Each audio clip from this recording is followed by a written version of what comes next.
Toujours en compagnie de mon acolyte Xavier Easy pour nous commenter cette troisième journée de Proximus Pro League. Après certains matchs très intéressants, vraiment on peut le voir d'ailleurs ici avec ce tableau des scores, notamment la victoire 3-1 des Sporting de Charleroi face à Malines qui lui permet provisoirement d'accéder à la première place du classement. Ici nous avons une confrontation tout aussi importante, mais pas vraiment pour les mêmes raisons, Xavier. C'est vrai que c'est pas forcément la même raison. Surtout, voilà, pour Nicolas, il va être transféré à la Gantoise, donc il doit quand même montrer que le club a eu raison de lui faire confiance. Il a pris 4 points sur 6, donc c'est pas un mauvais début de compétition. De l'autre côté, Zimet, ça fait 3 ans qu'il est à l'Antwerp, 2 ans comme pro, 1 an comme amateur. Pour le moment, le début de la compétition, c'est très très compliqué. Et s'il veut montrer qu'il mérite de porter le maillot de l'Antwerp, il doit commencer à prendre des points. Ouais, tout à fait, très très grande expérience de ces deux joueurs au sein de la Proximus Pro League, tu l'as dit avec notamment Zimet, ça fait 3 ans que ces deux joueurs sont là, il était à Zult, tu l'as dit également Naikom avant, mais malgré tout c'est pour cela que ce match pour moi a vraiment de l'importance, c'est qu'on va avoir l'occasion d'observer si ces 3 ans d'expérimentation sur FIFA 19, FIFA 20 et FIFA 21 leur permettront d'avoir un niveau de jeu adéquat. Et surtout, ce sont deux joueurs qui se connaissent, qui ont l'occasion de retrouver des gameplays à chaque fois des années précédentes ou même de cette année grâce aux 2 premières journées de championnat. On sait que Nike adore particulièrement analyser ce genre d'éléments chez ses adversaires, donc ça aura peut-être une influence également. Oui, donc voilà, c'est un match quand même que j'attends quand même tout de même, parce que j'ai envie de voir un petit peu ce que deux joueurs peuvent nous proposer, si Zimet peut réagir justement, et si Nicolas peut confirmer. C'est la grosse question. C'est la très très grosse question parce que avec ses 0 points pour l'instant, Alexander Zimet va avoir besoin d'une réaction très immédiate. Sinon, il se rapprochera plus du rôle de lanterne rouge que du rôle de leader, ou en tout cas de top 8 pour accéder aux playoffs. Ouais, et je pense que le match ne va pas tarder à commencer tout de même. Ouais, il y a comme d'habitude les mêmes tactiques, en tout cas la même formation, ce fameux 4-2-3-1 qui est utilisé à tout bout de champ. Alors qu'on avait tendance à voir chez certains joueurs, notamment Abdullah Weiss, ce fameux 4-2-2-2 en ce moment qui était assez original. On Ouais, ne c'est le vrai voit que plus beaucoup. le 4-2-2 ou le 4-4-2 fonctionne très très bien sur FIFA 21, mais défensivement, il est peut-être un petit peu moins solide qu'un 4-2-3. On dit souvent ça, j'ai l'impression, on n'a jamais réussi à dire que une formation était objectivement et surtout aux yeux de pas mal de monde dans la communauté FIFA meilleure que le 4-2-3-1. Le 4-2-3, cette année, c'est plus compliqué à le jouer quand même. Défensivement, c'est fort, mais offensivement, c'est pas forcément ce qui fonctionne le mieux. Ah, c'est de toute façon ce qu'on va pouvoir peut-être voir dans cette confrontation, un match donc qui s'annoncerait plutôt défensif. Xavier entre la Gantoise et l'Antwerp, 4 points et 0 points. À voir ce que ce match va pouvoir nous donner avec un engagement pour la Gantoise, pour un comme Nicolas Persons. C'est d'ailleurs aussi assez original. Il y en a pas mal, c'est également le cas notamment de Zeror. Nous avons eu le portrait durant le match, durant la journée précédente, pardon. Ce qui était quand même il y a fort longtemps avec la trêve hivernale. Mais c'est également un joueur francophone qui représente la Gantoise cette année. Donc c'est un joueur qu'on connaît plutôt bien sur la scène francophone, à l'image de Zeror aussi. On connaît un petit peu moins Alexander Zimet, C'est vrai, tout de même. malgré ses différentes participations. Voilà. Ovju qui va chercher Castro Montes maintenant. On conserve ce ballon du côté de la Gantoise Osman maintenant, Mbayo. C'est pas mal, le râteau, le passement de jambes, et on a tenté de lever le ballon. Quasiment un coup du sombrero si je me Oui, trompe pas. il a essayé, mais ça n'a pas fonctionné. Verstrat pour Sec. Gerken, ça va pouvoir tranquillement construire du côté de l'Hunter pour sa première peut-être occasion. En tout cas, c'est sa première possession pour l'instant. Avec Gelin a pas mal tenté, ça revient avec un peu de chance dans les pieds de Lukaku. Avec Haroun, Gerkens, Rodriguez. Beaucoup de... Oula, ça passe un peu chanceusement.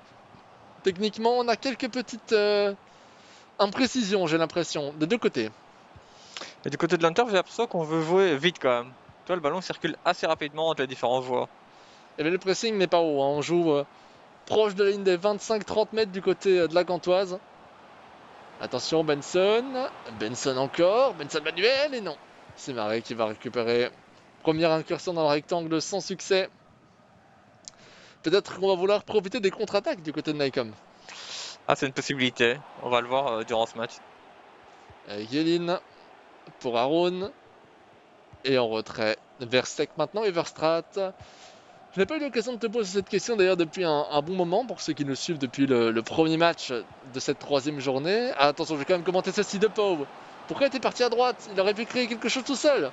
De Pau, le tir de Pau, taclé par Marais et heureusement qu'il était présent pour contrer ce ballon. Encore en air, mais c'était assez incompréhensible cette volonté de déborder sur l'aile alors que l'espace dans l'axe était ouvert. Attention Benson. On revient vers Rodriguez, il n'est pas en position d'hors-jeu et ça revient. Heureusement sur une tête de la Gantoise. Gherkens pour Benson Manuel de nouveau et on va faire tourner pour essayer de recréer l'espace à la suite de ce corner manqué. Je te demandais, Xavier, quel est ton pronostic sur cette confrontation? Je pense voir une victoire de Gand, mais ça m'étonnerait pas de voir un match nul. Ok. J'allais dire, alors je pense une victoire de Gand, mais ça m'étonnerait pas de voir un match nul, peut-être même une défaite. J'étais en mode, mais oui, mais ça, moi Non, aussi, quand je même peux le pas, dire. mais je pense que normalement sur papier on devrait avoir une victoire de Gand, mais peut-être un match nul quand même, tu vois, c'est un match qui va peut-être être un peu plus délicat qu'on ne le pense. Surtout au vu des 22 premières Voilà. minutes. C'est clair que si on avait demandé notre pronostic au tout début de ce match, on aurait probablement été un peu différent. Là, on sent un Antwerp quand même pas mal dans sa partie. Benson vers Lukaku. Qui évidemment, ce n'est pas le même Lukaku que vous observez régulièrement à l'Inter. Ce n'est pas du tout la même chose. Osman. Mbayo, bien vu. Bien tenté cette profondeur. Dommage qu'elle soit un peu trop longue pour aller chercher Nyangbo. Ça s'est joué à quelques centimètres. Et Boya va dégager vers Sec. Tranquillement, mais sûrement, on a eu des occasions franches dans ces 10 premières minutes de jeu. Depuis, on a l'impression quand même que tu me parles de construction rapide du côté d'Antwerp. Je suis un peu mitigé. Du moins au début ça allait un peu plus vite. Maintenant, ça ralentit un peu. Mais de manière générale, on voit un match assez ouvert. C'est vrai. C'est tout à fait vrai. Botaka vers Mohamadi. Double passement de jambes. On vient peut-être réinvestir dans Oji Jaofu. Et non. Haroun récupérera cette trajectoire de passe. Lançant une contre-attaque par la même occasion avec Lukaku. Haroun. Gherkens. Et on va chercher la droite maintenant. Beaucoup de. Alors, ce ne sont pas des transversales au sens propre du terme, mais on a tendance à beaucoup changer d'aile. Bah, ça permet quand le bloc est fort regroupé d'un côté, d'aérer un petit peu tout le jeu. C'est vrai.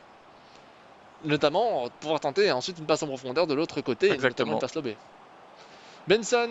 Alors, bien vu vers De Pau. Avec un peu de chance, ça aurait même pu rentrer dans le but. Heureusement, ce sera un coup de pied de but. C'est vrai que quand il a réceptionné la passe, enfin la passe dans l'axe, il aurait peut-être dû essayer d'y aller tout seul au lieu de jouer avec son coéquipier, il y avait peut-être plus d'espace. Peut-être. Deuxième grosse erreur sur les profondeurs de la part de Nycom. On a l'air d'avoir envie de comprendre pourquoi est-ce que ces erreurs peuvent arriver. Avec quelques petits changements au niveau des instructions. Ça aussi, c'est une réaction qu'on a tendance à très peu voir, à part avec Nycom, cette sensation que lorsque quelque chose ne marche pas dans son jeu, il va directement partir dans les tactiques pour voir s'il n'y a pas une répercussion, un lien, en tout cas, avec celle-ci. Est-ce que tu penses que c'est vraiment le cas? C'est toujours à partir du moment où normalement tu mets ta tactique en place pour faire un bon match, pour que ton bloc équipe soit bien placé, et par exemple tu vois que ton milieu défensif il redescend pas assez ou autre, tu peux toujours ajuster ta tactique en faisant des instructions ou autre. Donc c'est quand même une attitude assez intéressante, je trouve. C'est vrai, et c'est trop rare d'ailleurs même Parce de que, voir ce genre de ouais, choses. que justement, dans le foot, si on voit que notre équipe subit, ben, l'entraîneur, il va demander à un entraîneur, ouais, il faudrait que tu reviennes un petit peu, que tu tiennes plus cet homme-là ou autre, des ajustements. Ben ici, des fois, il faut le faire aussi. C'est vrai, très belle analyse de Xavier, n'hésitez pas à faire de même dans vos matchs. Haussmann, oh les passements de jambes qui se heurteront finalement à la défense de l'Antwerp. Qui fait un bon match, très très bon match pour l'instant de l'Antwerp en tout cas meilleur match que ce à quoi je m'attendais personnellement, surtout au vu de ces deux matchs précédents. De Pau. Faut savoir aussi que Nycom reste sur un nul avec un match très très très lent. C'était contre Mans, je pense. Exactement. Donc c'était vraiment un match très très calme, très très posé, où personne n'a réussi à trouver le moindre espace. Ici, bah, peut-être qu'il a encore ce match sur le cœur. De Pau, ça revient dans les pieds de Rodriguez. Le contre qui sera envers soi. Et là, dans la catégorie des coups de chance, on est quand même relativement élevé. À moins que ce soit une passe. Non, je pense que c'est un petit peu un coup de chance, mais après, voilà, il l'a provoqué, il a tenté sa chance. Et c'est comme ça, on l'avait déjà dit lors du match Charleroi-Malines. Si tu n'essayes pas, si tu tentes pas ta chance au but, ben, ce genre de contre, il arrive jamais. C'est vrai, mais j'ai même pas l'impression qu'il est tiré. En fait, c'est plus ça, moi, où je me pose la question réellement de comment est-ce que cette balle a pu arriver à l'attaquant. C'est que j'avais l'impression qu'il y a eu un contact entre le défenseur et l'attaquant, mais sans qu'il y ait vraiment de tir. Après, je me trompe peut-être. Ben, après, quand tu regardes les stats à la mi-temps, ben, il y a 3 tirs du côté de l'Antwerp, 2 cadrés. Du côté de Gand, on a 0 partout. Zéro partout, tout à fait. Donc au final, même si on pensait Gand un peu supérieur, à l'heure actuelle, pardon, 0-1 à la mi-temps, c'est un score logique. Ouais, tout à fait. C'est très vrai. Au niveau, pour l'instant, tu l'as dit, des occasions franches, même du jeu, hein, l'Antwerp qui fait un très très bon match. Clairement, même si le but est un petit peu difficile à légitimer, il est clair que vu la performance pour l'instant des deux joueurs, il est dominant. Au moins légèrement dominant, ne disons pas non plus qu'il devrait mener 3 buts à 0. Mais l'Antwerp mérite peut-être de marquer effectivement ce premier but. Oui, parce qu'on voit Gand, défensivement, il est un peu loin de l'homme, il y a un peu de l'espace dans sa défense. Enfin, je trouve que défensivement, il n'est pas assez solide, Gand, pour C'est le vrai, moment. ça c'est très vrai. Et offensivement, on a du mal, une fois qu'on arrive dans le rectangle, à créer vraiment cette occasion franche. Et là, peut-être que c'est justement du côté de l'Antwerp avec Depau, Rodriguez. Rodriguez encore, la petite virgule, c'est bien vu, hein. Techniquement, c'est très très bien réalisé. On a obligé le positionnement de 3 défenseurs gantois. Oula, Haroun. Qu'est-ce que nous fait Haroun? Tout va bien, la balle a été quand même récupérée par l'Antwerp. Avec Depau, Benson. Oh, Benson Manuel qui arrive à passer. Et la balle qui a failli passer à travers les défenseurs gantois. Au final, sans succès. Botaka. Une belle tentative de profondeur, mais Sek sera rapide malgré sa taille. En mode 90, les défenseurs sont quand même plutôt rapides. Ouais, bah surtout que c'est vrai que d'habitude, les défenseurs, ils sont assez grands, assez physiques, et ici, avec leur vitesse qui a augmenté, c'est quand même utile. Commence à se jeter un peu du côté de Nycom. On a un pressing de plus en plus haut et on anticipe le croisé et on marque du côté d'Alexander Zimet. Ah, c'est très très bien vu parce qu'il y a eu un mind game entre ces deux joueurs. D'un côté, on a eu un tir premier poteau qui avait été marqué par l'Antwerp. De l'autre côté, Ouais. une anticipation de tir croisé. Très bien réalisé. Vous voyez d'ailleurs le Mm. petit mouvement de gardien vers la droite qui a vraiment tout changé et qui peut-être lui aurait permis d'arrêter le ballon s'il n'avait pas fait de mouvement. Ouais, après, d'un autre côté, beaucoup de monde frappe croisée, et son petit mouvement, si Zimet mettait une frappe croisée, le gardien était dessus. C'est vrai. C'est un peu à double tranchant, mais souvent ça peut te sauver. Et là, c'est tout l'intérêt de l'analyse d'Alexander Zimet. C'est peut-être de la chance, mais je ne pense pas, qu'il a dû regarder le gardien adverse au moment de tirer, pour tirer Ouais, au voilà. bon endroit. C'est vrai que il y a beaucoup de joueurs, on va dire, qui ne s'entraînent pas forcément beaucoup à FIFA, qui jouent de manière un peu irrégulière, qui font pas attention à ça, mais si tu changes ta trajectoire de frappe au dernier moment, tu peux prendre à contre-pied le gardien. Quelle domination de l'Antwerp, 58% de possession, là 2 buts à 0, et même sur cette action, ça s'est ressenti. On a vraiment l'impression que Zimet est un petit peu plus dans la tête de Nycom qu'au début du match, et qu'on a du mal à créer quelque chose, à changer le jeu, à reprendre sa place dans ce match du côté de Nycom. Ouais, et après le deuxième but, on a vu Gant, enfin Naïcom, un petit peu plus énervé, et j'espère pour lui qu'il n'est pas trop sorti de son main. Ça c'est typique néanmoins de Nycom, toujours aussi bien dans le côté positif que le côté négatif des choses, il est très expressif physiquement. On a tendance à voir énormément ses émotions se refléter sur son comportement. Normalement, ce n'est pas censé avoir beaucoup d'influence sur la partie. Attention, bien vu vers Niangbo. Niangbo, le tir de Niangbo, c'est sorti. C'est à côté. Comment est-ce que Niangbo a pu rater ceci après une occasion extraordinaire provoquée par Nycom, un jeu individuel parfait? La balle, elle est totalement ratée. Ouais, c'est un peu un manque de réussite. Pour le même prix, elle est dedans, ben voilà, Ça me rappelle un certain poteau. aussi. Ouais, c'est le genre d'occasion qu'il n'aurait évidemment pas fallu laisser passer. Parce que c'était clairement un game changer de Pau. Là, on est beaucoup plus offensif du côté de Nike, comme ça laisse pas mal d'espace peut-être pour Benson Manuel. Et non, Norio sera le premier dessus. Évidemment, du côté d'Antwerp, on n'a pas joué trop la contre-attaque, ce qui fait qu'on a encore beaucoup de défenseurs. On joue quand même un peu trop rapidement. Je pense que c'était le coup au moral qu'il ne fallait pas. Ce tir raté de Nycom. C'est vrai qu'il était revenu avec des bonnes intentions, il se crée l'occasion, il aurait pu faire 2-1 et puis après changer tout le cours du match. Mais bon, là, il reste plus que 20 minutes, c'est 2-0, ça devient compliqué. Allez, Mbayo. Peut-être encore pour faire vibrer tous les joueurs gantois. Oula, ça c'est très mauvais, mais c'est récupéré malgré tout. Owusu. Et la profondeur pour Nyangbo, je suis pas sûr que c'était là qu'il voulait la mettre.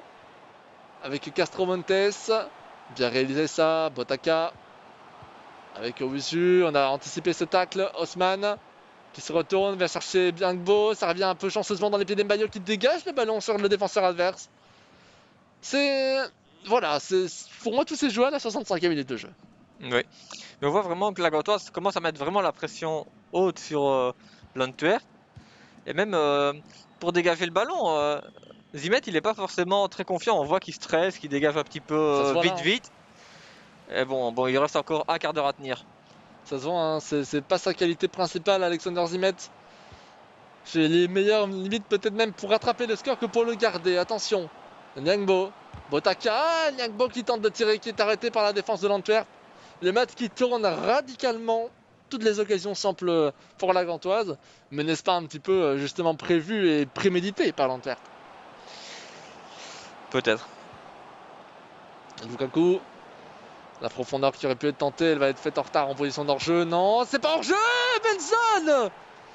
Benson Manuel, quel tir absolument splendide.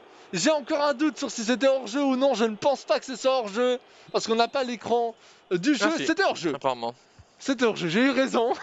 Parce que comme vous, nous ne voyons plus à ce moment-là si justement c'était bien un but ou non. C'était une position d'hors-jeu qui a été sifflée par l'arbitre, il me semble bien que ce n'était pas un but qui relevait Osman. Et non, Osman qui ne parvient à rien du tout. Gerken, c'est se regarder comme c'est récupéré rapidement. On ne parvient plus à se dégager. Nyangbo, Botaka qui se retourne plutôt bien. Et non, de nouveau, une fois qu'on passe le rectangle, on se heurte à une muraille. Mais pour moi, il y a peut-être un petit penalty là quand même. Ah ça, on ne peut malheureusement pas se battre contre l'arbitre de FIFA. Et là, c'est un 3 contre 1. 3 contre 1, la balle de 3-0 peut-être pour Alexander Zimet qui anticipe à peu près tout. Quel arrêt! Quel arrêt de Murillo qui défend 3 joueurs en même temps, mesdames et messieurs. Malheureusement, aussi beau soit l'arrêt, le score lui ne change pas. Haroun pour Sec. Et bien récupéré par Murillo, 87e minute de jeu. Offensivement, on a... Ouais, c'est une faute intelligente. Hein. Faute intelligente de Dudja. Sur Dudja, pardon. Mohamadi. Avec justement Dudja, on en parlait. On va chercher Nyangbo, pas mal. Oh là là, ça ne... Vraiment, ça c'est la joie de ouais. FIFA. Voilà, manque de réussite, je pense, c'est vraiment pas forcément son match. Non, clairement. Là, on Même sent quand si même, l'Inter a fait un très très gros match, de l'autre côté, il manque vraiment un petit peu de réussite du côté de Gand. je pense que même si l'Antwerp est loin d'être déméritant sur ce match, un petit but pour Nykom n'aurait pas été de refus. Exactement. Au vu de la physionomie de la confrontation. Alors que ce match va se clôturer, ou peut-être pas, avec cette récupération d'Embayo. Embayo encore, le râteau. Conservation du ballon aux abords du rectangle sur l'aile gauche. On revient chercher Osman. La fin de frappe d'Osman. Oh, un penalty. Alors...